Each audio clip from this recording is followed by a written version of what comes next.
doing? Not a thing. You know, it's getting me down eating in these hamburger joints. One thing you gotta learn, eat where the truck drivers eat. They know the right spot. See, I saw a funny thing up the road just now. Good-looking dame sitting in a car all alone. Yeah, what was she doing? That's just it. She wasn't doing nothing, just sitting there. I got a rule about women. If they ain't breaking the law, let them alone.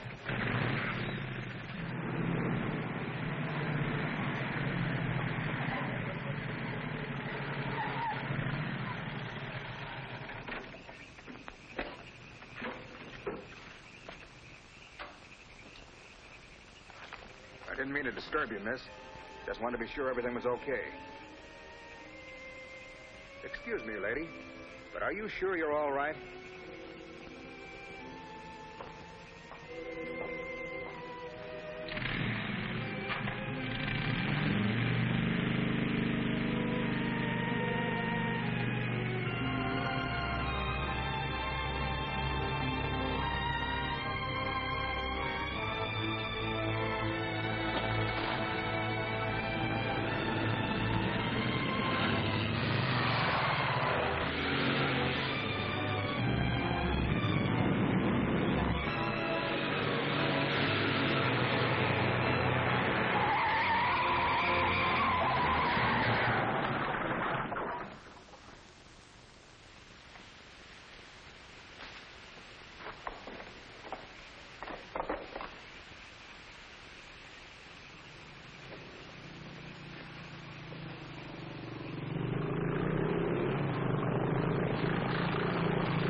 How is she?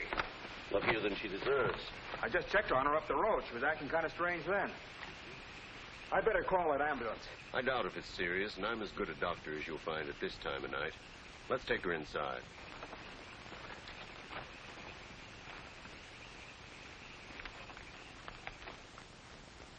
Well, no bones broken. Bruises, that's all. I think you better rest here for the night. I'm a little surprised. You're a beautiful young woman. You've been in an accident. You haven't asked for a mirror. Perhaps that fits with the way you were driving tonight. Perhaps you find the idea of living not very attractive. Is that any of your business, Doctor? As a matter of fact, it is my business. I happen to be a psychiatrist. I don't need a psychiatrist. You won't mind if I disagree with you. Here's a beautiful young woman, apparently well-to-do, apparently in good physical condition, who just doesn't care what happens to her. This is interesting. Not altogether unusual, but interesting. Of course, there are the obvious deductions. It's my life, Doctor, and I prefer to run it myself. And you don't want anyone to see inside it. Perhaps you don't even want to take a look yourself. Many women haven't the courage to face themselves, so they look for escape in one excitement after another. Half my patients are like that. But I'm not one of your patients. If you tell me how much I owe you, I'll be going back to town now. Very well. I'll drive you to the station.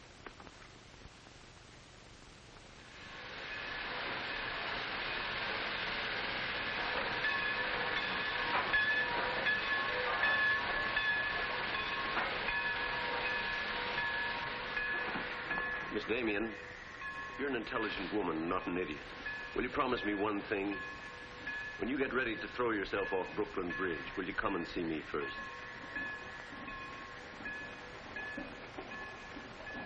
Goodbye, Doctor.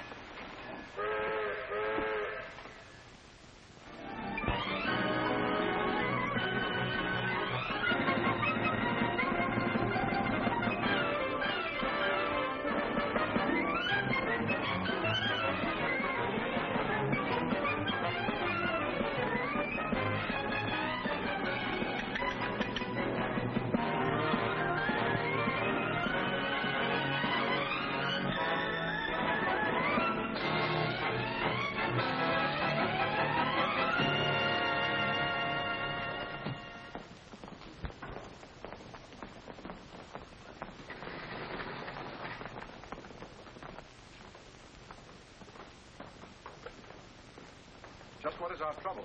That's what I want to know. Our trouble is Miss Damien. Miss Damien again. She's as pretty as a picture and as stubborn as a mule. But this time, there's a lot more involved than just hurting it.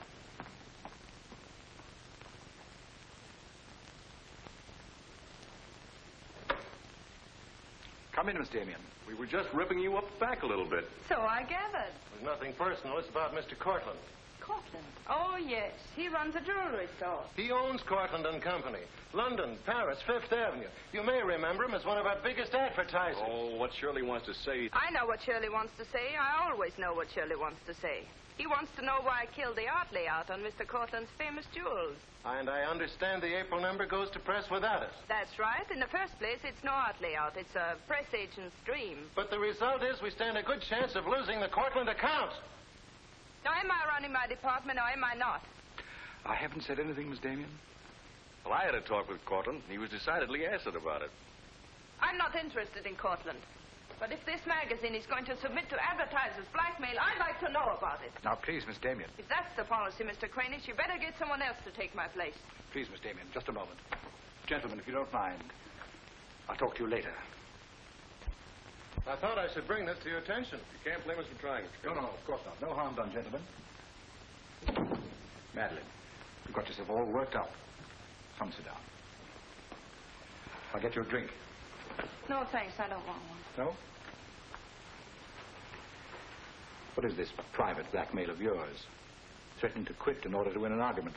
Oh, I'd just as soon quit. I mean it. Now, tell me, what's happened? You're all wound up. What's bothering Oh, you? nothing's bothering me. You know I don't want you to quit. I won't go into my personal feelings, but you are the best art editor we've ever had. How's the insomnia? Oh, I found some new sleeping pills. Red ones this time. Red pills to put you to sleep. White pills to wake you up. Doesn't sound very sensible, my dear. What are you doing this evening? Dining with Freddie Fancher. Oh, Freddie again. Oh, I couldn't get out of it, Victor. We're using some of his drawings next month. But it'll be the last time, I promise. Madeline, you're a bundle of lies. A very lovely bundle. Beautifully tied together. I'm trying to be honest, but you won't believe me, will you? No, my dear. Because I don't really think you believe yourself.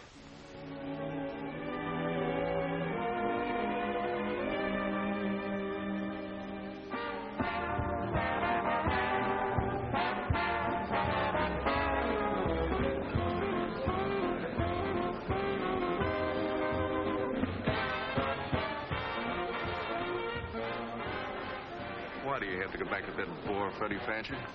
You haven't even given me a chance to make love to you. You've been doing all right. You know something? It's awfully hard making love to a woman who makes more money than I do. It'd be much easier if you made love to me. Would it? Oh. You're trying to give me the brush off, are you? Well, finally, we understand each other. Well, there you are, Freddie. There's your girl and no bones broken. I'll see you at the office, Madeline. I'd join you if somebody asked me. Nobody's asking. Fair enough. Why do you have to dance with that pollywog? Look, I've told you not to drink. I always drink, particularly when I'm with you. Oh, am I that hard to take sober? You're a voluptuous pain in the neck. I'm going home. You're not going to walk out on me. Come on, be yourself. I've told you I'm going to leave early. But you can't leave me just sitting here in the snow. I'm mad about you. In my own foul way. Good night, Freddie.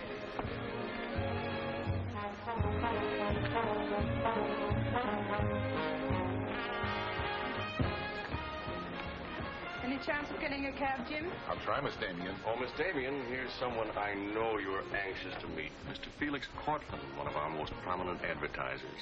How do you do, Miss Damien? How do you do? Mr. Garrett is the soul of tact, don't you think? He's just been telling me all about you. Oh, I hope he wasn't that blunt.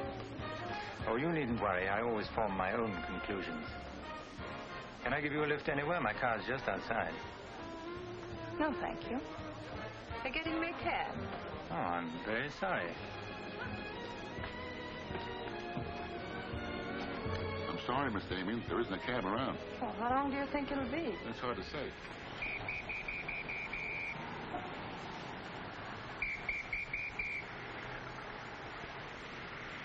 Are you sure you don't want a lift?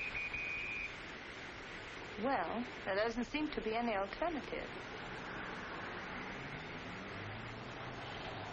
Good night, Mr. Garrett. Good night, Mr. Cortland.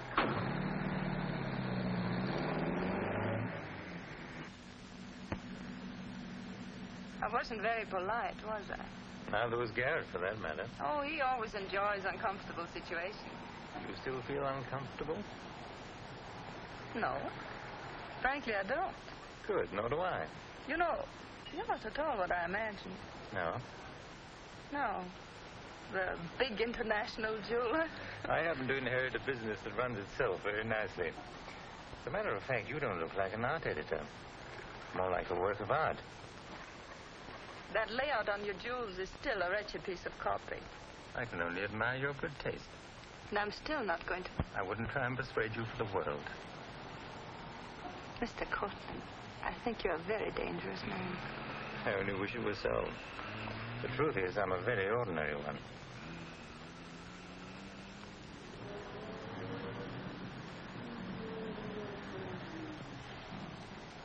Oh, I'm sorry. I forgot to give you my address. It's my fault. I forgot to ask you. Won't you come in for a minute? No, I don't think so. Oh, but you really must see those jewels you've been insulting. They're much handsomer than the photographs. I'll need you in about 15 minutes. But I said I wasn't coming in. Oh, yes, so you did.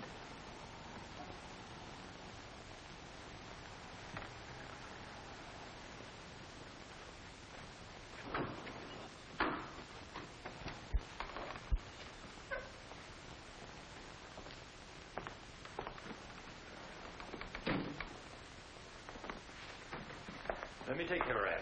Well, I'm only going to stay a minute here. Of course.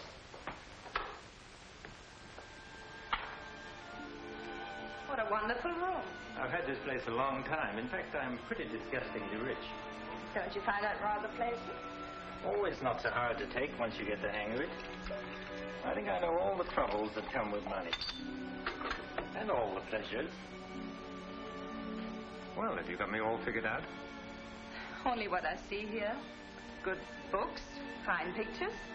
Wonder if you ever look at them. Oh, but I do. I'm a lonely bachelor, and I spend hours here all by myself poring over old manuscripts.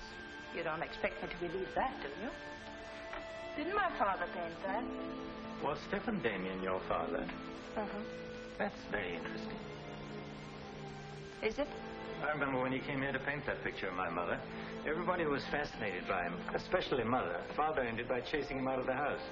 I'm afraid that's the way it usually ended. My father was very much in love with life. That's a Hungarian custom, isn't it? Mm-hmm. Not exclusively Hungarian. Weren't you going to show me your jewels? Oh, yes, of course. I'd quite forgotten. That's the reason we came in here, wasn't it?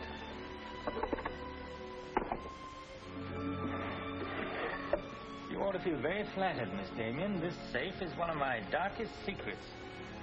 You really want to see those jewels? Not particularly. I can't tell a brilliant from a diamond. Not one person in 100 can. But then very few people are intelligent enough to admit it. Thank you. How about another drink? No, thanks.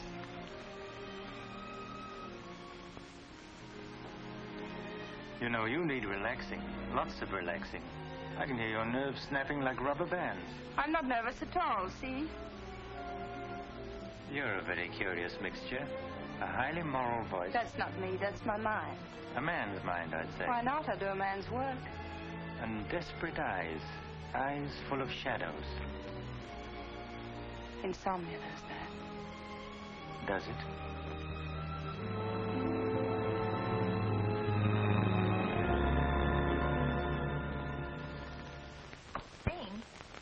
Miss Damien, give you her secretary. Miss Damien's office? No, Mr. Cortland, she's not here yet. Shall I have her call you? Yes, Mr. Cortland. Where's Glamourpuss? She hasn't come in yet. Well, who sent these? Mr. Felix Cortland. Mr. Cortland. It's very interesting. She never misses, does she? Mm-hmm. Jealous. If I'd given it any thought, I could have predicted it. Gladys, I won my bet. She's got a new boyfriend. I guess those dames gotta have new excitement all the time. Yeah, here today, gone tomorrow. Personally, I don't see what she sees in it all. Is that any concern of yours? No, Miss Damien. I didn't hire you to gossip about my private life. No, Miss Damien. Go get your money. You're through.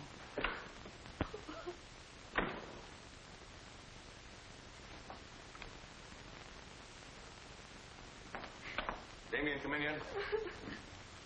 What's the matter, sweetheart? Miss Damien fired me. Fired you? What for? He heard me talking about Mr. Cortland. Cortland, eh? Don't you worry, baby. I'll fix that. I understand you fired June.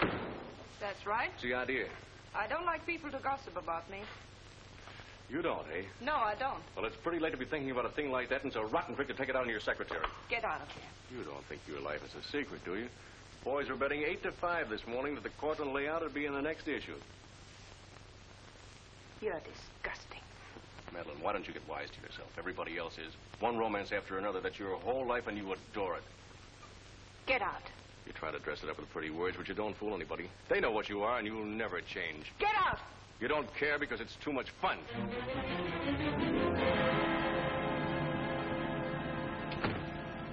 It isn't true. It isn't true. It isn't true.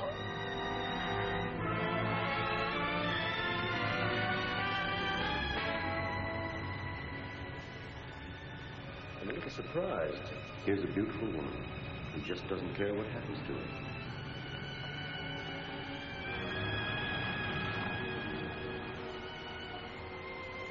Many women haven't the courage to face themselves, so they look for escape in one excitement after another.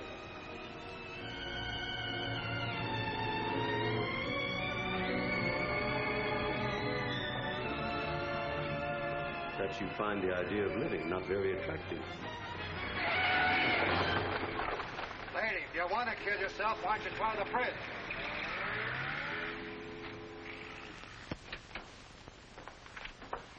I'm glad I was right.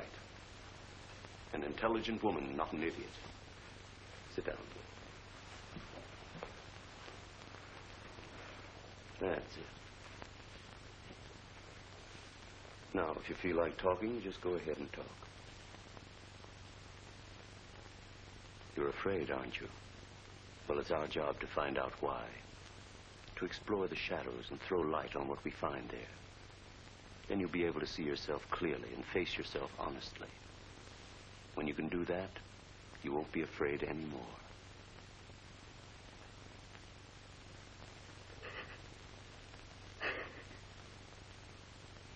I was living with my father. Mother had left him before we came to America. I was 10. And to me, the way he lived seemed romantic and wonderful. He was a successful painter, and women adored him. He went his own way and did what he pleased. Just as you've been trying to do? I suppose so. But why? Did it make him so very happy?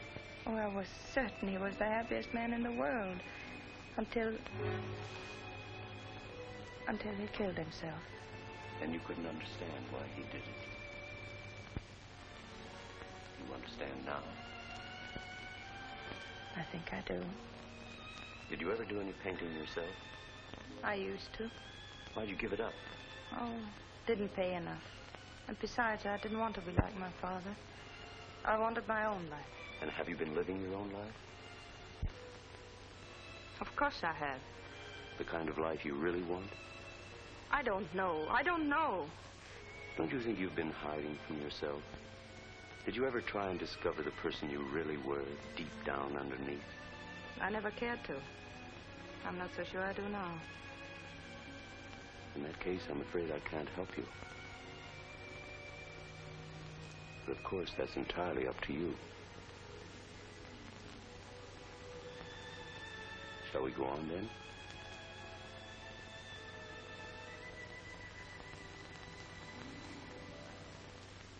I was doing what I wanted to do. Paying my own way and making my own rules. Nobody was hurt. Nobody but yourself. And it didn't really make you happy, did it? Wasn't that because down underneath you knew there was something missing? Something important? I suppose so. That would worry you, wouldn't it? And then you would drug yourself with the excitement of more excitement. Oh, I know the pattern, Miss Damien. You're suffering from a disease of the times. A neurotic malady as commonplace as chronic alcoholism. Suppose for a moment that you were an alcoholic. They're much the same, you know. Unsure of themselves underneath. and seeking reassurance from new excitement. Instead of getting at the cause, the drunkard solves his problem by taking another drink. This, of course, is no solution. And eventually we find him sprawled hopelessly at a bar, without the strength or even the desire to save himself. I can't go on with this. You're not helping me. You're insulting me. You've been insulting yourself, Miss Damien. Insulting your body and insulting your soul. Your life hasn't been gay and glamorous at all. It's just been muddled and senseless. You know that now. And if you really want to change it, you can start right away. Now it's up to you.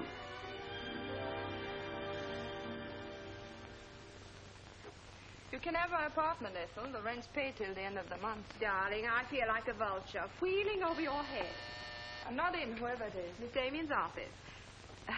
No, she still hasn't come in, Mr. Cortland. Well, I don't know exactly. Later in the day, Did he hang up? Yes, good.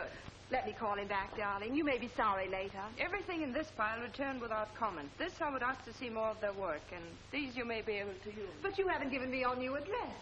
I'm not giving it to anyone. Hello, Madeline. Beautiful, would you mind popping out for a minute? That's just 60 seconds. You better talk fast. Madeline, I'm on a jam. I've got to raise some money. I need about $5,000. What do you expect me to do about it? Well, I thought you might talk to Cortland. I'm sure he'd let you have it if you ask him nicely. You're really quite a rat, aren't you? Look, Madeline, I'm in debt up to here. I only make $100 a week, and you know I can't live on that. $5,000 doesn't mean a thing to Cortland. You better get out of here before I lose my temper. You're forcing me to say things that I don't want to say, but if you're going to act cold and virtuous about it, you'll hear them. Suppose I tell Cranish. Tell him what? About Cortland.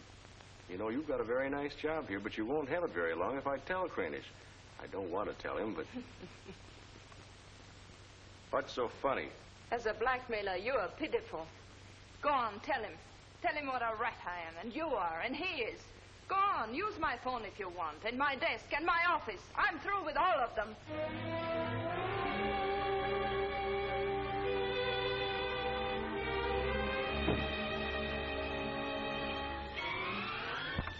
Boulevard Magazine. No, Miss Damien hasn't been back.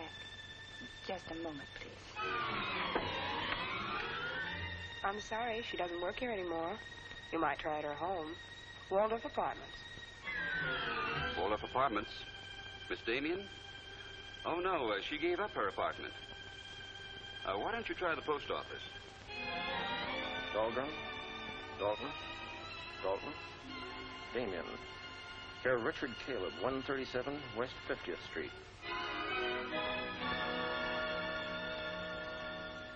Well, I've nothing to do except that Miss Damien has taken my advice as a doctor.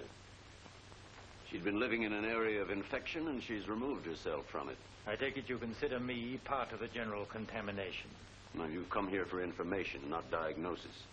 I usually charge a fee for insulting people. I'm willing to pay for data of any kind. Yes, I gathered that. But I've nothing for sale. I suppose you're being very ethical, but I'd like to talk to Madeline. In your presence, if you wish.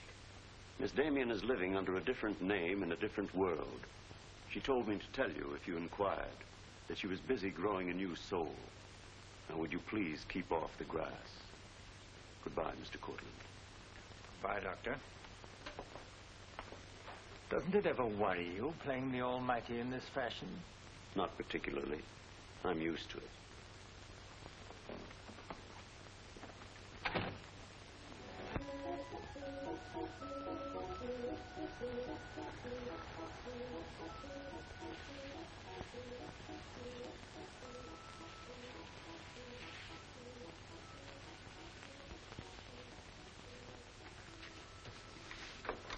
How's it look?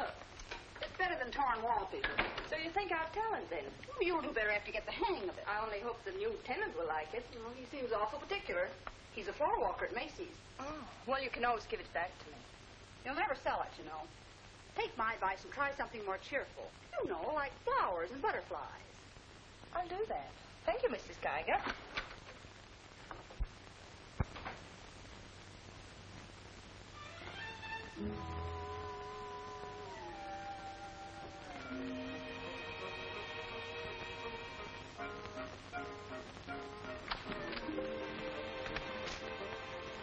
Thanks. You saved my life. Is this yours? Yes. Mrs. Geiger would scalp me if she knew I kept mice in my room. Well, why do you keep mice in your room? Pathologist, part of my homework. I really shouldn't bring these fellas out of the lab, but, well, I got kind of attached to this one. Now, thanks again. Hey. Women are supposed to scream. Aren't you afraid of mice? Well, no, but next time I'll scream.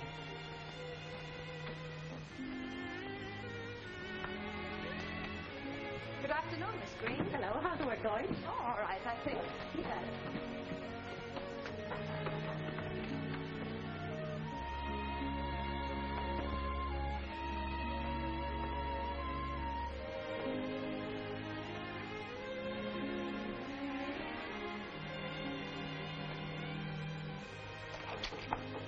Come in. Hello. Hello. Say, you're an artist, aren't you? Well, I don't know. Oh, Mrs. Geiger said yesterday that you were. She's an authority if I ever saw one. I was wondering, could you do a job for me? Want your portrait painted? Me? Oh, no. No, nothing like that. I'm doing some research, and it has to be illustrated. Oh, what do you want me to draw? Nothing fancy, just blood cells and things. Sounds fascinating. Oh, it is, really. You see, it's a lot like... Oh, no, you'd be surprised. It really is fascinating once you get in it. Of course, I'm on a fellowship, and I couldn't pay you very much. Matter of fact, I couldn't pay anything till the first of the month. That'll be all right. Oh, fine. Swell. It's all settled then. I'll see you at my place about 6 o'clock. Oh, but couldn't I? Oh, sure you can. I just live downstairs. You know, the mousetrap. Oh, by the way, my name is Cousins. Mine is Dixon.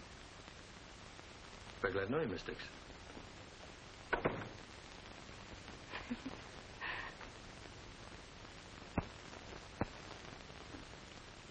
Just what am I drawing? Am I allowed to find out? Sure. Effect of anti-reticular serum on cell tissue. That's all I wanted to know. Oh, say, that's quite good. I'll take it to the lab with me in the morning. Just about ready for the next one. Do you realize it's 12 o'clock? Oh? I haven't had my dinner yet. You haven't either.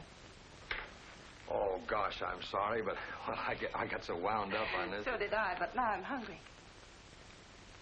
Well, tell you what let's do. We'll go out and eat. That's a brilliant idea. I'll get your coat. Do you do this all the time? Only since I got out of the Army.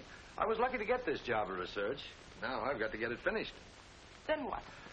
Oh, then I go back to Oregon and become the usual respectable small-town doctor. No mice? No. No mice. Head colds and belly aches. $5 a visit. Maybe you'll like it. You'll get some rest. Oh, I'll get plenty of rest, all right, but I don't think I'll like it. You folks going out this time of night? That's right. We're meeting a few friends at the Busy Bee cafeteria. We don't want to miss the floor show. We'll have to hurry. See that he eats. He hasn't got any more sense than a goose. I'll feed him with a spoon. I got onto it first up in a little town in Germany while I was still in the Army. I met a couple of Russian medical officers who were working on anti-reticular, and, well, they were pretty steamed up about it. Kaiser? No, thanks. We got together the first night over a bottle of vodka. I remember the town was still burning. Well, maybe it was the vodka, but anyhow, we got to talking about anti-reticular, and, well, I guess I got pretty excited. You mean you speak Russian? Over a bottle of vodka, anybody speaks Russian. Care for some coffee? No, thanks. I've milk. Oh, one, please. At any rate, I promised myself that night that just as soon as the war was over, I was going to do a job of this. You haven't stopped to eat ever since. That's an error I'm just about to rectify. $1 even. There you are. Thank you. Thank you. You, sure you've got everything you want? Oh, yes, thanks. You know, I don't think you're much of a doctor. Do you call this a sensible diet? Pancakes and pickles? Well, scientifically, there's two kinds of diets. The kind that doctors prescribe and the stuff they eat themselves.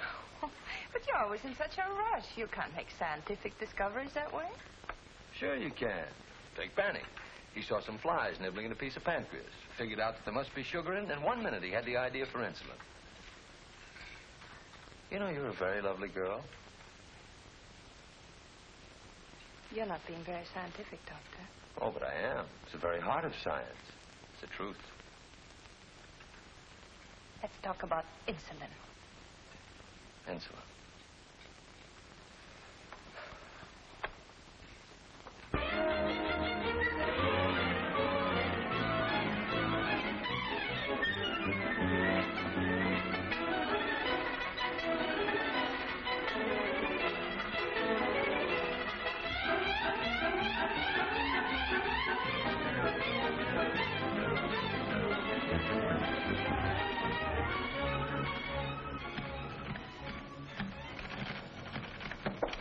Come in. Hello. Hello. Say, did you buy these new manuscript covers? Yes, are they all right? Oh, sure, they're fine. How much they cost? Oh, nothing at all. Something like 20 cents. Oh, nothing at all, huh? You know you can buy a pair of good mice for 20 cents? David, I have some wonderful news. I just sold a picture. No fooling. Who bought it? The floor walker downstairs. He said it's almost as good as a photograph. Well, the man has great taste. Oh, I think it's wonderful. I'm proud of him. And I'm a little proud of myself, too. David Cousins on anti-reticular. Oh, David, it looks fine. It's important, isn't it? I mean, not just to you, but really important. Well, it won't cure all the ills of man or beast, but...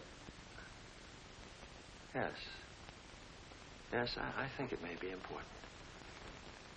And I also think that I better hand it in before I start changing it again. Like to come along? Oh, could I? Well, sure. Why not? I think you've been drawing blood cells long enough. It's time now for you to meet one of them face to face.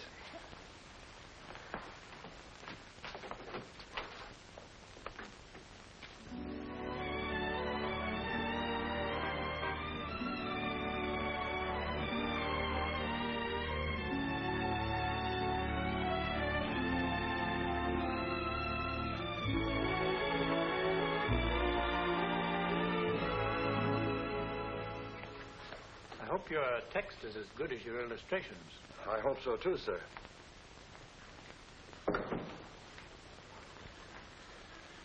Well, that's that. You didn't tell him they were your drawings, did you? I didn't tell him they weren't. Come on, I'll show you my lab. Coffee. I wouldn't try and drink it if I were you. Assistant pathologist.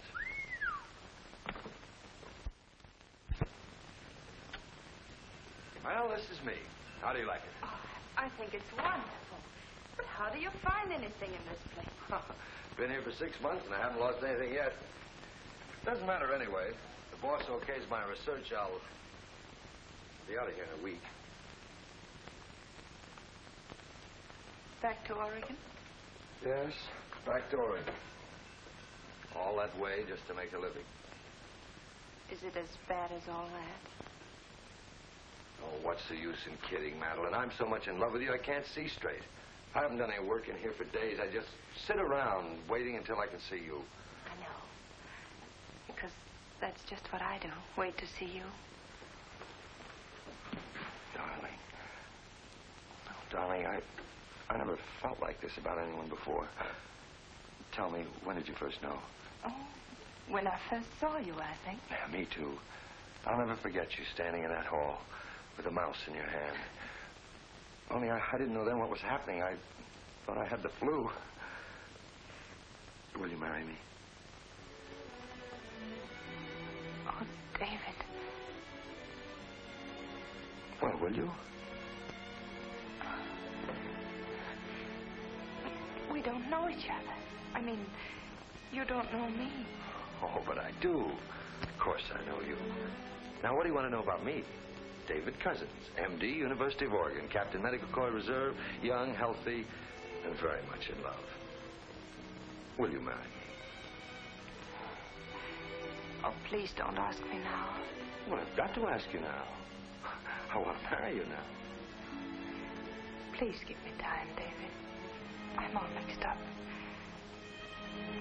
I'd like to go home now. All right.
You haven't answered a rather important question I asked you. I can't say no, because I wouldn't mean it. Darling.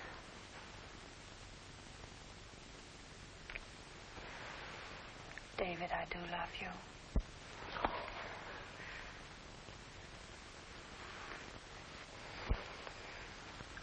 Good night, darling.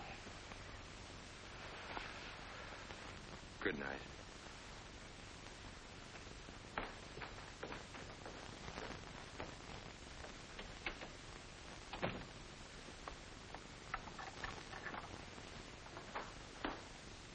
Hadn't you better close the door?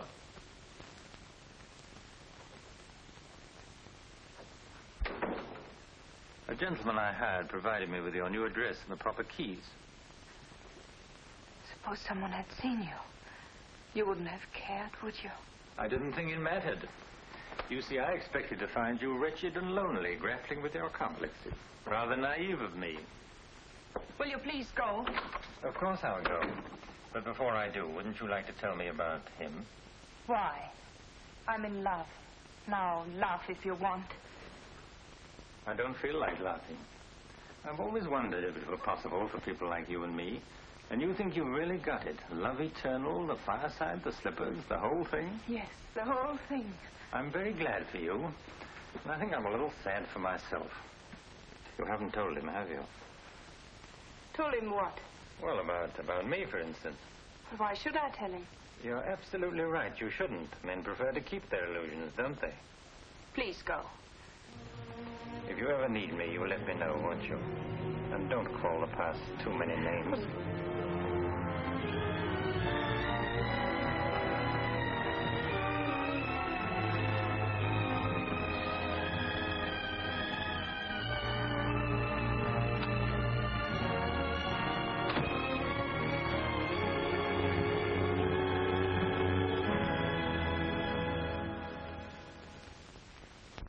What you say. I'm going to marry him just as soon as it can be arranged.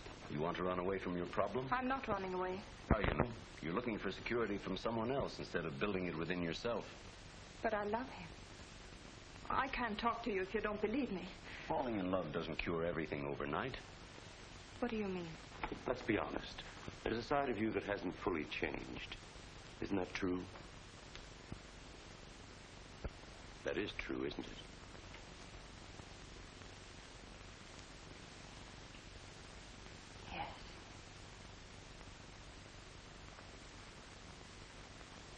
Have you still not told David about yourself? I couldn't tell him. You let him fall in love with an illusion, with someone who doesn't exist. I could never tell him. He might stop loving me. Isn't that a risk you'll have to take? You're being very careless about it. You can't build a lifetime relationship on a lie. If you're really in love, you'll tell him. With the others, it was different. But if you love him... Will you please stop saying if? How many times must I tell you I love him? But real love is a sharing. If you're strong enough to face this yourself, you're strong enough to face it with David. Oh, I can't do it. I can't risk the only happiness I've ever had. That's up to you, Miss Damien.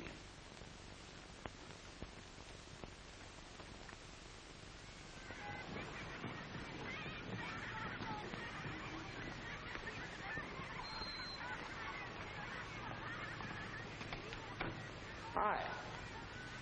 Hello, darling. You're home early, aren't you?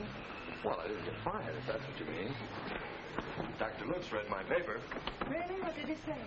Well, he liked it. Oh, David, that's wonderful. The only trouble is he thinks it's so important he wants me to go to Chicago and read it before the convention.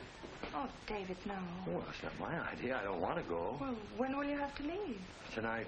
Got to catch the 8 o'clock plane. And when will you come back? Oh, I don't know. A few days. But I tell you what.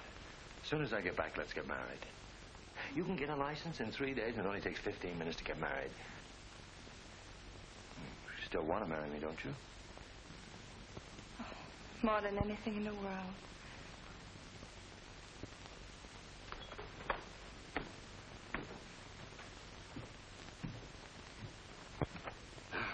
You know, I'm going to feel kind of silly at that convention. Of course, it's a great honor and all that, but you realize that I'll be talking before some of the biggest men in the field?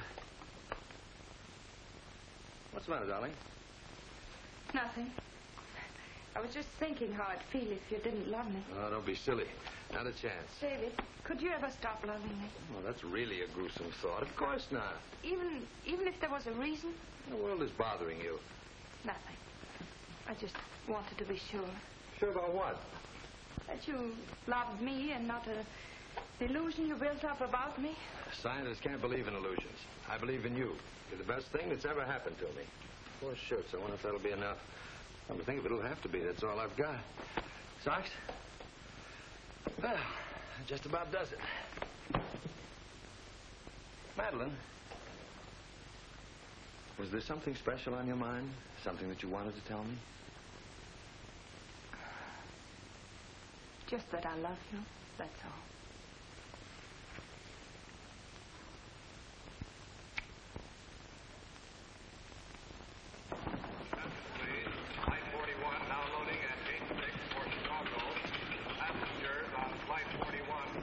Write me every day? Every day. Hope you miss me. Hope you suffer like a maniac. I will, I promise. Oh, gosh, I hate to leave you. You know, I'm going to be jealous. Jealous of what? Oh, I don't know. Nobody, everybody. Just jealous. Darling, I belong to you. Don't you know that? I'm only alive because you love me. We'll be married the minute I get back. Well, look who's here. If it isn't Madeline. How are you? It's been a long time. David, this is Mr. Garrett. I used to work with him on a magazine. Howdy, Garrett. I quit the racket, though. Or perhaps the racket quit me. Garrett's doing some confidential work for me now. How are you, Miss Dixon? This is Mr. Cortland, David. Dr. Cuss is my fiancé. You're a very lucky man, Doctor. I think so. Well, goodbye, Miss Dixon. My congratulations to you both. Oh, thank you. Good night. Good night. I don't believe a minute of it, do you? Garrett, you're a very cynical man. You don't believe in true love. You don't think Madeline does either, do you? I don't know, but I've always been fascinated by miracles.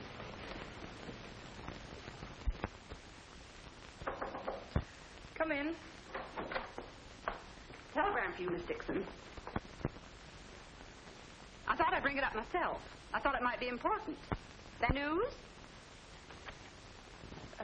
He won't be back till Friday. That's men for you. You never can count on them. Oh, I forgot. A doctor somebody called you, said you were to call Miss Ethel Royce. She's been trying to get in touch with you. Friend of yours? Yes. I suppose you got your own reasons, but you ought to get out and see your friends instead of sitting in this room all day and all night. Thanks, Mrs. Geiger. None of my business, mind you.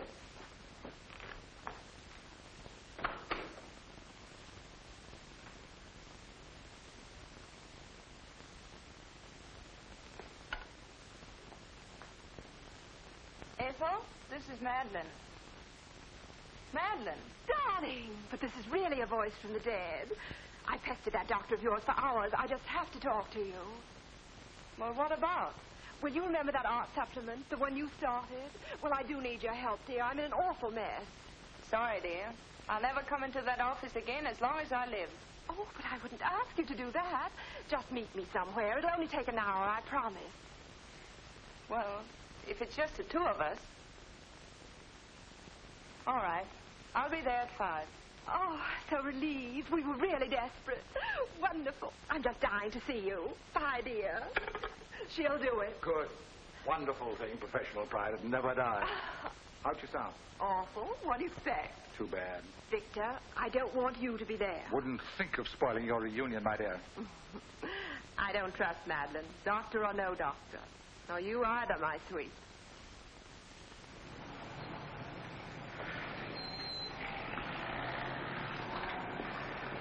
Hello, Miss Damien. Glad to see you back. Glad to see you, Jim.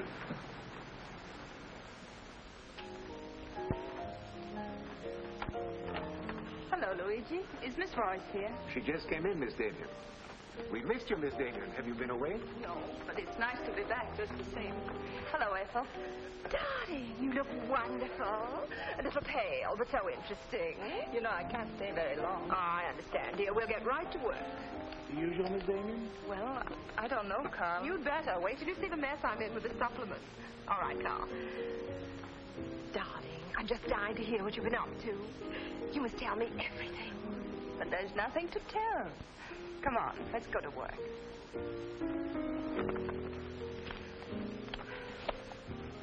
You're just marvelous, my dear. You made the whole project seem utterly simple and practical. Not for me, please. Darling, you used to be able to drink 10 in a row. I'm out of training. No one would know it, my dear. You seem just like the old Madeleine again. It's the surroundings. What do you say we have dinner and go to a show? No, really, I've got to stagger home.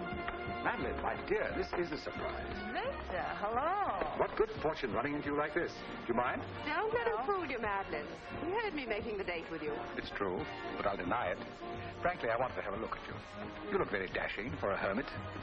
Thank you. We've all missed you desperately, haven't we, Ethel? As though our little hearts would break. What about a drink with your old boss? Please. Free, whatever it is. I've got all the data we need on the supplement. Good. What about the data on Madeline? No data. Now, if you'll excuse me, I You really can't go now. Look who you'll run into. He's seen you. Garrett no longer graces our staff. What happened? He got to be utterly gritty. Say nothing of a slight discrepancy in his accounts. Mr. Garrett believes that the world owes him a gay life, no matter who pays for it. Well, hello, stranger. How are you? Wonderful. Nobody here seems particularly glad to see me. Should we be? Oh, well, it's been nice knowing you. There goes one reason for my ivory tower. What? Darling, I'm constantly running into men who adore you. Slews of them. Hated them all. I know what you're thinking. I had an odd way of expressing my distaste. Not odd, darling. Shall we say just, moody? Well, here's to memory.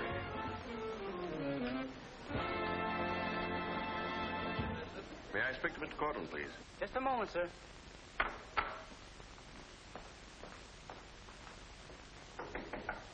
Just a minute.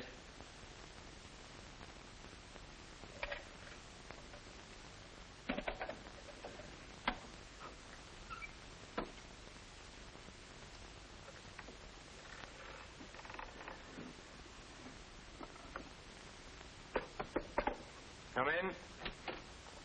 Mr. Garrett on the phone, sir. All right. Hello, Garrett. I have some interesting news. Do you know who's here? Madeline. How considerate of you to call. By the way, I've just been through the stones in my safe, and one's missing. The stone is not terribly important, but you're the only person who knows about my safe, and the fact is you did have my keys for quite a while yesterday. What are you getting at? Only that I don't like thieves. But you're being ridiculous. Let me come over and talk about it. There's nothing to talk about. I'm taking it up with the police. But, Cortland, you can't do that.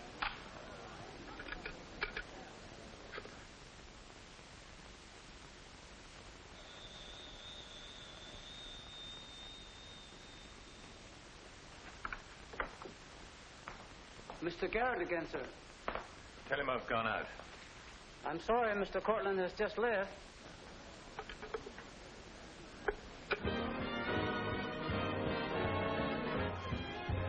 Are you all right, darling? Of course I am. You're not going to disappear again. Oh, yes. Back to my treetop. It's raining. Let me drive you home. Oh, no. Ethel wouldn't approve. Good luck, my dear, on your treetop. Bye, darling. Well? Let's face it, she's a changed woman. She'll never change, darling. She's just got herself a new set of words, that's all.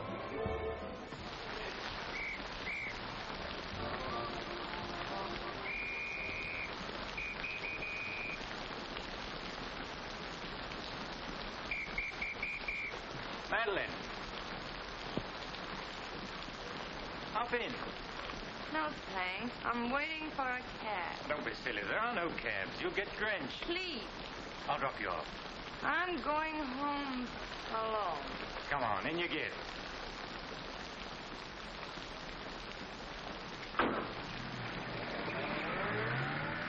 I hope you didn't get too wet.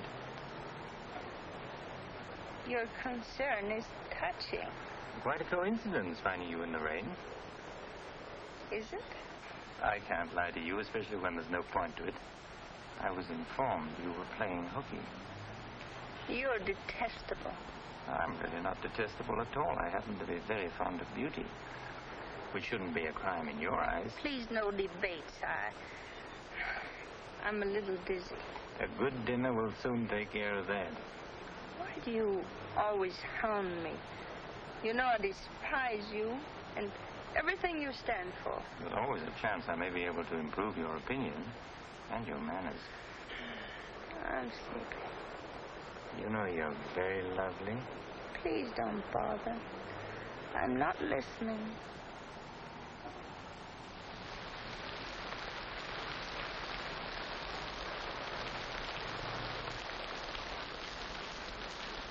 Where are we? Don't you remember you visited here once upon a time? You're foul. You said you were taking me home. You forgot to mention the subject. A significant omission, as your friend Freud would say. Come on, I'm getting soaked. That launch you. I'm going home. Right after dinner. Think how wonderful you'll feel when you slap my face.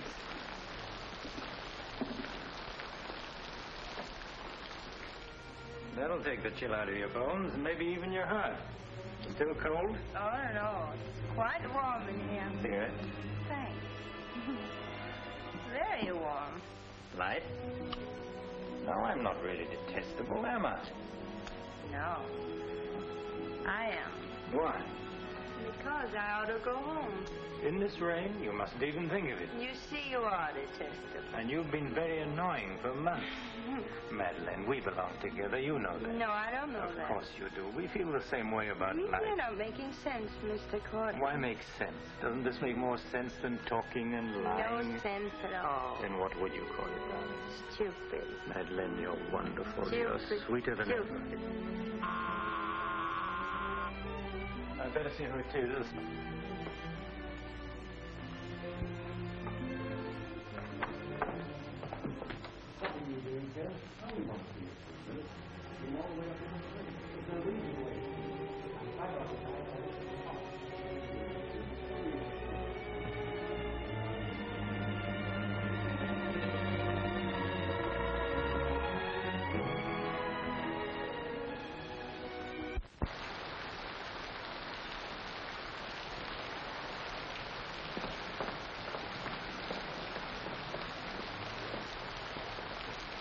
But I tell you, I'm going to raise the money. I'll pay you, honestly. I don't like dealing with thieves. That's a job for the police. You swear out a warrant, you'll never get a dime. Look, I didn't sell it. I just handed him some money temporarily. Here's the pawn ticket. I'm not interested in pawn tickets. Good night, But, guys. Carter, you've got to give me a chance. I said good night.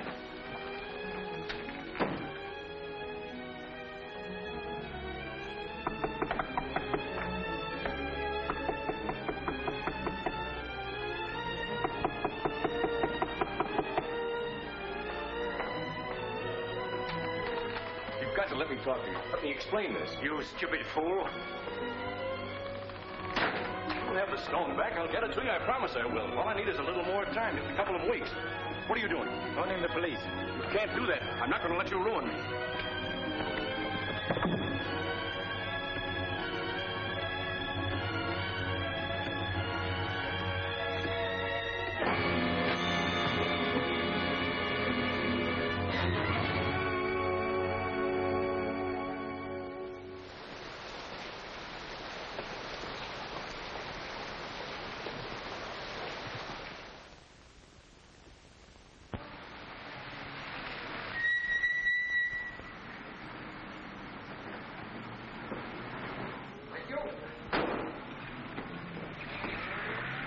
Very lovely this morning, Mrs. Geiger. You wasn't expected back until Friday. That's what I like. A cheery welcome home. Miss Dixon upstairs? I haven't seen her this morning. Who is it?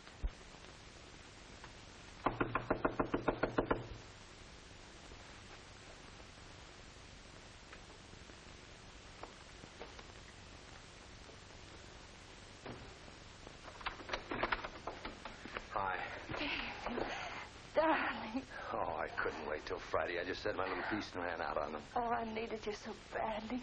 I feel lost without you. Don't ever leave me again. Oh, that you can depend on. Say, I've got big news. I'm a success. Oh, tell me all about it. What in the world's the matter with you? You don't look very good. Come on, I think you better get back in bed. Now then, first, I don't have to go back to Bellyaches in Oregon. You're not marrying a small-town country doctor, young lady. You're marrying a promising young research scientist. At least that's what Dr. Broder says, and he ought to know. He's got a long white beard. Oh, darling, I'm so proud of you. I think I'll take your temperature. Gee, I wish you could have been there. When I finished reading my paper, they all got together and offered me my own laboratory in California. I still can't believe it. There it is, right in the paper. You'll find it on the bottom of page 10.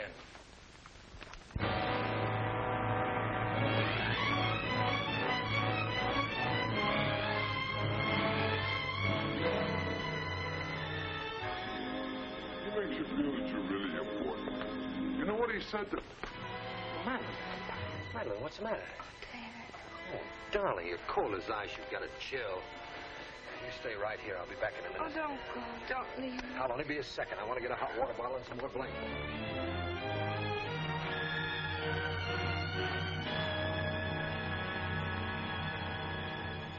Miss Madeline Dixon at home? I don't know. Friends of hers? We're from police headquarters. Where's her room? Upstairs. What do you want to see Miss Dixon about? We'll tell her. Well, perhaps you'd better tell me first. Miss Dixon isn't well. Who are you? He's a doctor. He lives here. If it isn't important, I suggest you come back tomorrow. It's important. Could you get some extra blankets and a hot water bottle, please? You a friend of Miss Dixon's? Yes, what? Just asking. Well, what is it, an accident or something? I wouldn't call it an accident. We should cut out this mystery and tell me what it's all about. Okay, Doc, take it easy. Madeline, these men are from the police. They want to... We'll take over from here, Doc. I'm Sergeant Patelli. This is Sergeant Beitler. You're a friend of Felix Cortland's, weren't you? Matter of fact, you were with him last night. No, I wasn't. Did you see Mr. Cortland any time yesterday? No, I didn't. Now, look, Miss Damien, we wouldn't be here asking questions unless we already knew most of the answers. Oh, wait a minute. Her name's not Damien. I think you've got the wrong party. I think maybe you've got the wrong party, Doc. Her name happens to be Damien. This happens to be a case of murder. Take a look at that newspaper. I want to know what's going on in here. This is my house, and I've got to know. Sorry, madam. We'll talk to you later. As long as I've been here, there's never been police Take in her this and see house. what you can find out. lady. Come on. Now, Miss Damien, tell us what happened last night. What time did you leave Cortland's house? Oh, Dave. You and this guy, Cortland, were pretty sweet on each other, isn't that right? Oh, but it isn't. It isn't true. Now, according to the chauffeur, you got to Cortland's house at 6:45. What time did you leave? Oh, but I didn't go into the house. I met him by accident. David, don't look at me like that. How long have you known Miss Damien, Doc? Not very long, only a few months. Know that she was mixed up with this guy, Cortland? Oh, it's a lie, David. It's a lie. Okay, so you didn't go into the house with Cortland? No, I didn't. He wanted me to come to the house, but I wouldn't do it. Oh, I didn't go into the house. I didn't, I tell you. Who you telling, me or the doc here? Did you get anything? She came in about 9. In a cab? No, she was walking in the rain. Landlady said she looked kind of wild-eyed. What about Cortland? He was here, all right. He visited her a couple of weeks ago. Get the date? Yeah, April 10th, around midnight. Anything else? The landlady thought that Cortland had a key to this place. She was kind of vague as to how he got it. I didn't give him a key. David, you can't believe that. I've got his key ring here. This one fits. He had a key, all right. But I didn't give it to him. Where are you going? Oh, David, don't leave me. I didn't kill him, I swear. I didn't kill him. Who cares whether you killed him or not?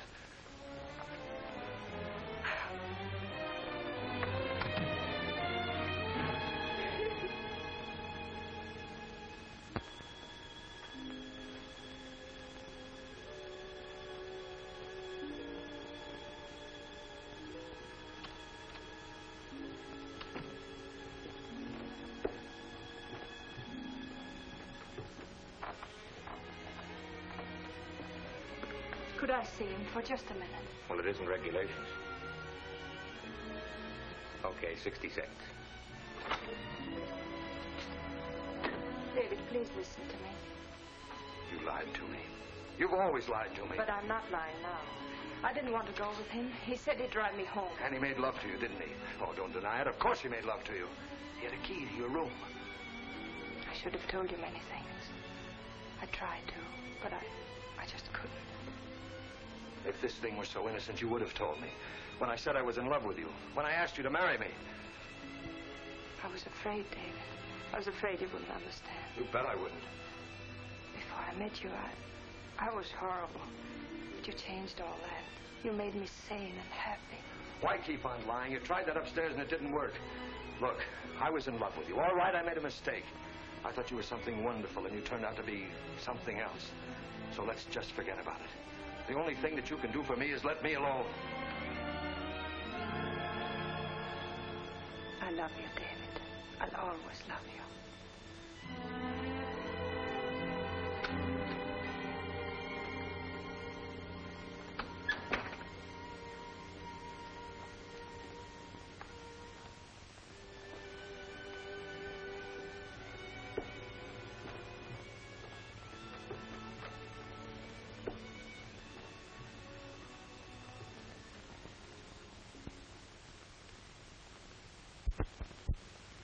So, ladies and gentlemen of the jury, the prosecution will prove beyond a shadow of a doubt that Madeline Damien is guilty of the premeditated murder of Felix Cortland.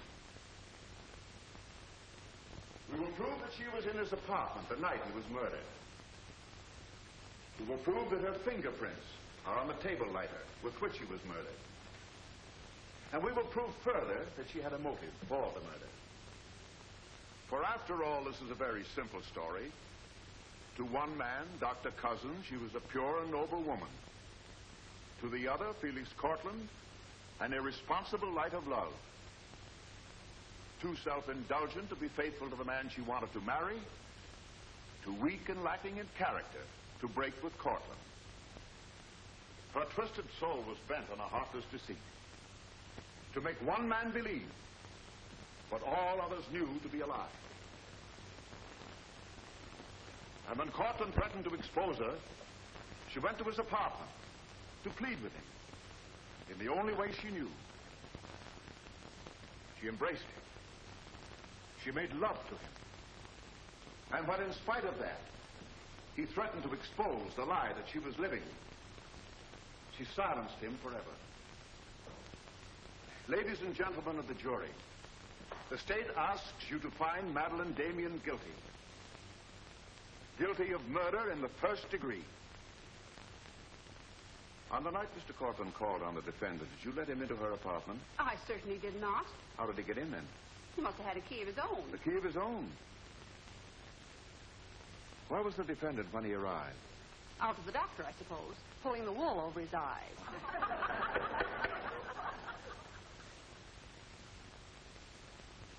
Thank you, Mrs. Geiger. Your witness, Mr. Mitchell. You've got to let me cross-examine her. No questions. Miss Damien, I can't defend you properly if you won't let me. We've got to put up a fight. Fight? What for? And now, Mr. Garrett, just what was the nature of the work you did for Mr. Cortland? Well, most of it was personal. Confidential secretary, I suppose you'd call it. And in that capacity, you were in a position to learn a great deal about his private life? Yes, of course. Did Mr. Cortland know that Miss Damien was lying to Dr. Cousins and concealing her true character from him? I'd rather not answer that question, Mr. O'Brien. You see, both Miss Damien and Mr. Cortland were friends of mine. Yes, I understand. Well, let's get back to the meeting at the airport. What was the attitude of the defendant when Cortland saw Dr. Cousins? She was embarrassed, naturally. Yeah. She was embarrassed, naturally. Thank you. Your witness, Mr. Mitchell. I've got to cross-examine. If I don't, we haven't a chance. Don't ask him anything. No questions. Were you a close friend of the defendant? Yes, I was. Did she confide in you on matters of a personal nature?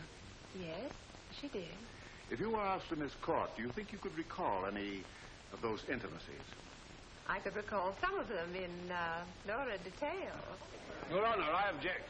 Objection sustained. Well, let me ask you this, Miss Royce. Would you say in general that men found Miss Damien attractive? Definitely. And would you say that Miss Damien found men attractive to her? I'm afraid I most certainly would. You would? What were the relations between Miss Damien and her former employer, Mr. Cranish? They were friendly. In your opinion, was there anything more than friendly? I object, Your Honor. The question calls for the conclusion of the witness and is prejudicial. Objection sustained. Dr. Cousins, I'm Dr. Caleb.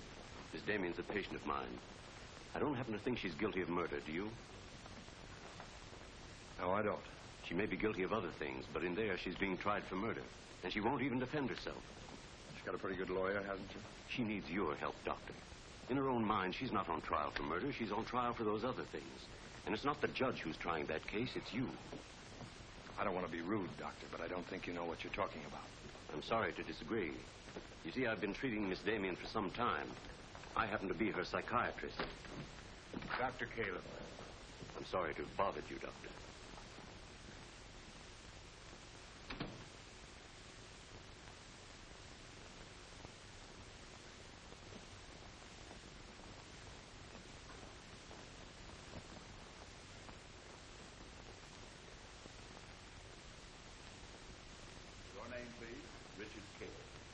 Psychiatrist?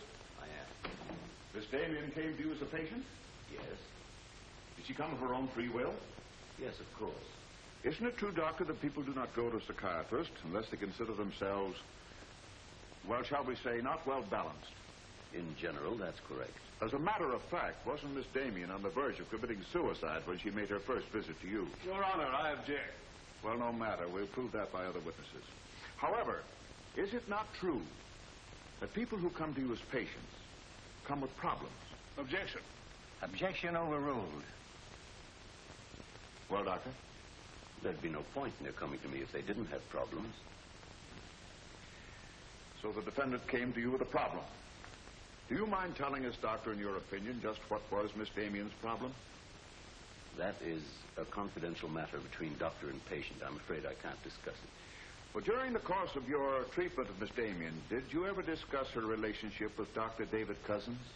Yes, we did. Well, bearing in mind the fact that she's engaged to be married to Dr. Cousins, do you think she was as frank with him as she should have been? As a matter of fact, I urged her to tell him everything. And did she? Not to my knowledge. Well, why not, Doctor? Why didn't she? I'm afraid you'll have to ask Miss Damien about that.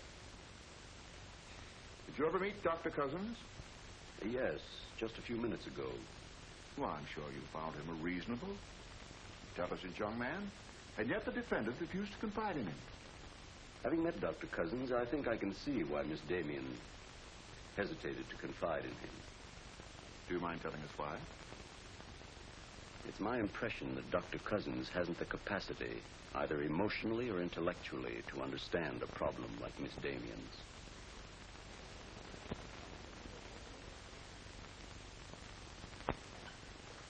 How's the trial going, Doctor? Not very well, I'm afraid. There's a Dr. Cousins in your office. Oh? You said you weren't expecting him. As a matter of fact, I was expecting him. Hello, Doctor. Sit down, relax. Tell me, is this a professional or a social call? Dr. Caleb, you said some pretty rough things about me this afternoon. Yes, I did, didn't I? I think I'm entitled to an explanation. So do I. As a matter of fact, I'm very glad you came over. I wanted to talk to you about Miss Damien. I'm not interested in Miss Damien. I'm glad to see you're still in love with her. And I'm not in love with her. All the better. Then we can approach the subject of Miss Damien as one scientist to another. You see, I'm interested in Miss Damien because she's a patient of mine. I believe I was well on the way to solving her problem. It would be most distressing to me if she were to die now for a crime she didn't commit. It would be as though you had lost one of your white mice, one that you had just inoculated. What's all this got to do with me? Only this, that when you testify tomorrow, you'll be asked to tell the truth, the whole truth. The whole truth about a human soul is a complicated proposition. Now, I'm not going to tell you anything about Miss Damien that you haven't already heard. But isn't it possible that you've picked up a few stray facts and added them up to a conclusion that's entirely wrong?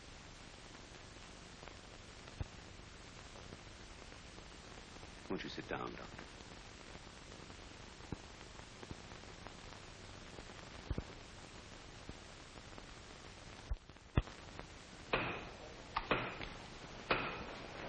Hear ye, hear ye, hear ye. The court is now in session. Call your next witness, Mr. O'Brien. Dr. Cousins, please.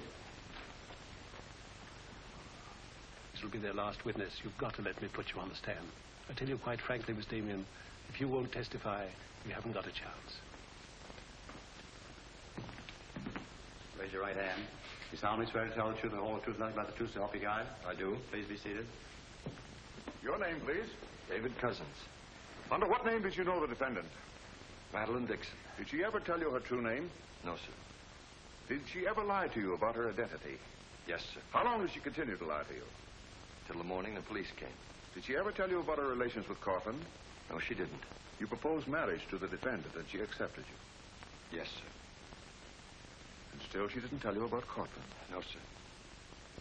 When did you first know the true relationship between them? Same morning, the morning the police came. Oh, I see. Then from the moment you met her until the day she was taken into custody, you didn't know the truth about her character. I object, Your Honor. Mr. O'Brien, haven't you covered your point? Well, Your Honor, I'm merely trying to clarify for the jury the true nature of the defendant's motive. Proceed. Thank you. One more question, Dr. Cousins. If you had known the truth, would it have affected your love for the defendant?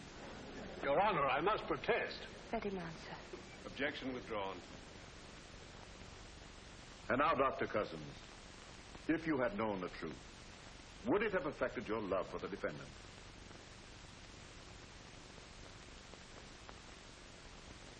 I was in love with Miss Damien then, and I'm in love with her now. Your witness, Mitchell? No questions.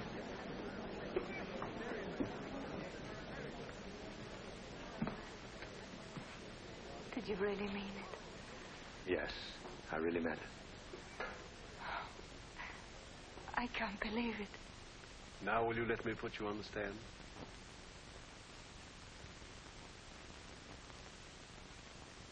You admit you went to Cortland's apartment that night? Yes. He made love to you? Yes.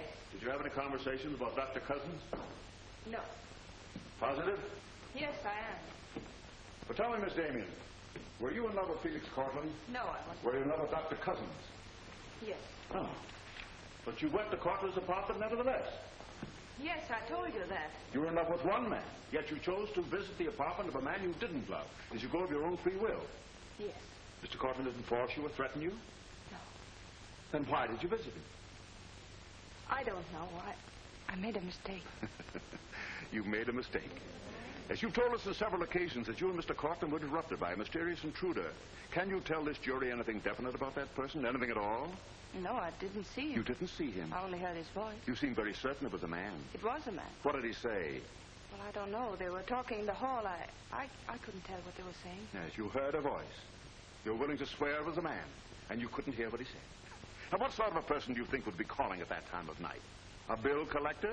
A man selling magazines? Or perhaps even a burglar? Why not a burglar? Mr. Cortland was a very wealthy man. He must have been a very timid burglar because nothing was stolen. Of course, you realize that Mr. Cortland kept his jewels in a vault at the store?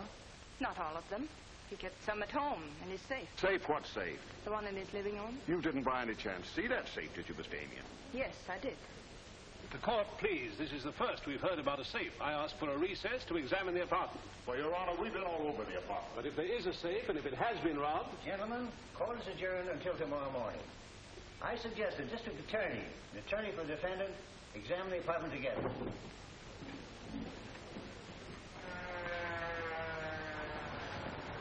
What about this safe, Mr. O'Brien? What safe? How about some pictures on the inside, Mr. O'Brien? You boys better wait outside. I may have a statement for you when I come out. Mr. O'Brien. Huh? Mind if I tag along? I don't know why you're sure. The fine witness you turned out to be. Couldn't help that, sir.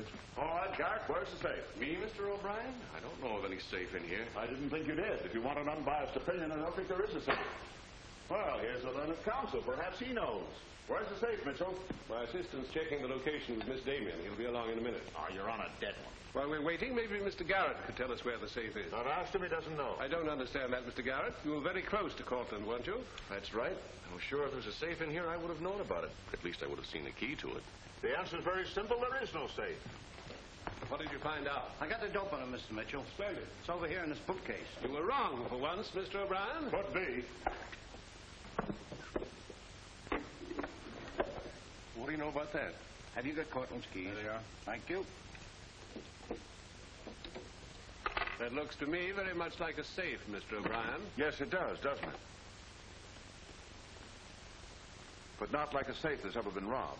I don't think a good burglar would leave those behind. I guess we're right back where we started from. Well, I've seen all I want. How about you, Mitchell? You win this round. Lock it up, sir. Yes, sir. See you in court, gentlemen. I'll give you a lift, Doctor. No, thanks. Sergeant, I have some papers here of Mr. Cortland's I'd like to put in order. Do you mind if I stay? It's all right with me. We're finished with the place. Thank you very much. Anything I can do for you, Doctor? Oh, I was just curious about something. I've never seen a safe like that before. One that operated with a key. Come to think about it, I guess I haven't either. Normal assumption about a safe is that the lock works on a combination. Yes, I guess most of them do.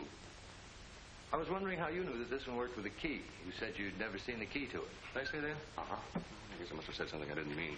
Oh, I see. There could be another explanation. Really? Yes. That you were lying when you said you'd never seen the safe before. You're not serious, are you, Doc? I'm a scientist, Mr. Garrett. When we get hold of an odd fact, we consider every possible explanation. We make some of our most important discoveries that way. Well, it must be fascinating work. Yes, it is. Suppose I had known about that safe, which I didn't. What would that prove? Frankly, nothing. But it does suggest a theory. You were very close to Cortland. You knew about the safe. Maybe the safe was robbed. Perhaps he found out about it. He was quarreling with a man in the hall the night he was killed. Maybe that man was you. That's a very interesting theory. Yes, isn't it? Well, as I said, I'm a scientist. When we hit on a theory like that, the next thing we do is to test it. That's all I'm doing. I see. Then you won't mind having a little talk with the police? Why, no. Why should I? Fingerprints. But then, of course, if you've never seen the safe before, you won't mind them checking it for yours. Oh, certainly not.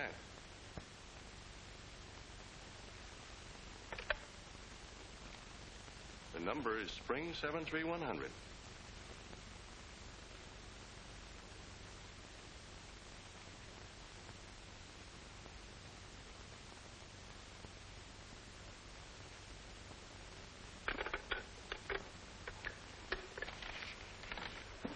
Okay, Doc. No hard feelings. Don't you think this sort of thing is rather out of your line, though? I guess maybe you're right. Bye, Doctor. Goodbye.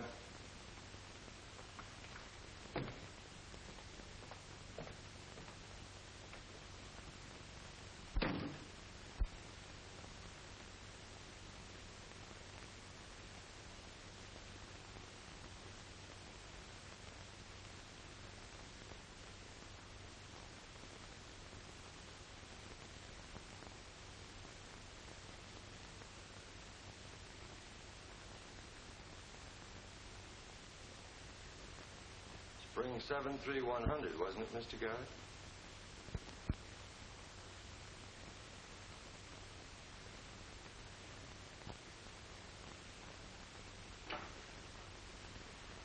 I guess maybe I underestimated you, Doctor.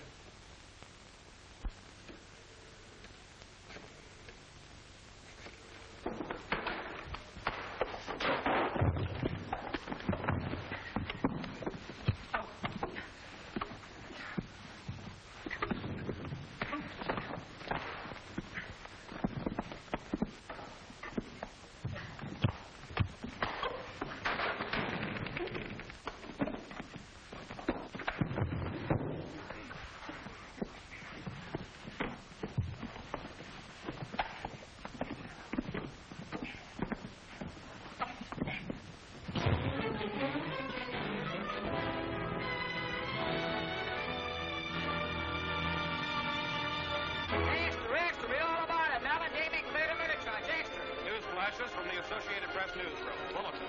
Madeline Damien has been exonerated of the murder of Felix Cortland.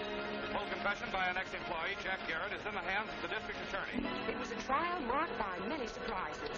Notably, the beautiful defendant's startling disclosure of the jewel vault hidden in the apartment of the late diamond importer. So beautiful Madeline Damien goes free, and Broadway is tipping its hat today to the young doctor who engaged the murderer in a battle royal. Miss Geiger, I've been looking for Miss Damien. Have you seen her? She's gone. She asked me to give you this. Gone? Well, where did she go? I couldn't get a word out of her, but I know she left the airport more than an hour ago.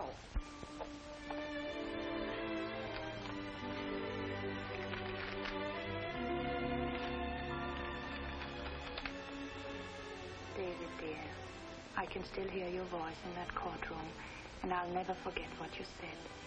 You did much more than save my life. You made my life worth saving.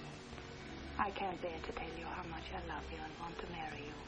But right now, that wouldn't be fair. I'm going away for a while. I want to be terribly sure, after all this, that I can really be the kind of person you once thought I was. Maybe after a while that will be possible. And then, when we're both sure, David, please ask me again. Goodbye, my darling.